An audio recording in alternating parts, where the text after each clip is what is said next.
Hepatitis जीवाणु परी जीवाणु द्वारा संक्रमण लिभर उपरे प्रभाव पकाई पारे। भाइराल हेपाटाइटिस संक्रमण यकृत को क्षति पहुंचाई पारे एवं यकृत संक्रमणर अन्यतम कारण अटे। जदि केही यकृत संक्रमण हुए यह एक गुरुतर अवस्था होई पारे जहाँ स्वास्थ्य उपरे प्रभाव पकाई पारे।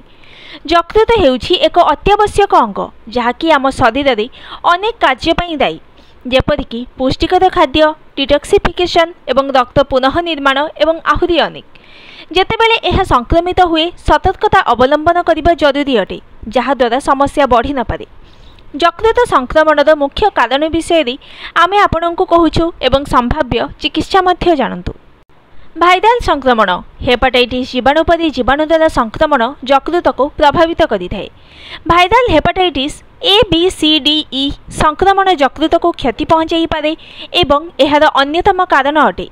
मद्यपान अत्यधिक परिमाणर मद्यपान करने द्वारा यकृत क्षति होई पारे एवं यह अनेक प्रकार संक्रमणर शिकार होई पारे। जदि जने व्यक्ति सुस्थ एवं ठीक समय चिकित्सा न करती तेबे यह यकृत संक्रमणर कारण होई पारे। अस्वास्थ्यकर खाद्य एवं जीवनशैली मध्य यकृत संक्रमणर कारण होई पारे। यकृत संक्रमणर लक्षण गुड़िक हेउछि थकापण, बांति लागिबा, पेट जंत्रणा, जंडिस, पेट फुला। यकृत संक्रमण पई स्वतंत्र औषध व्यवहार करा जाई परिबो जहाँ डाक्तरंकर परामर्श अनुसार करा जाई थाए।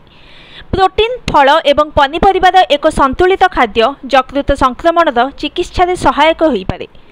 यकृत संक्रमण को गुरुतर सहित नियाजिबा उचित एवं चिकित्सा पई डाक्तरंकर परामर्श नियाजिबा उचित। यह व्यतीत एक सुस्थ एवं संतुलित जीवनशैली ग्रहण करिबा मध्य एही समस्या को रोकिबारे साहाय्य करिथाए।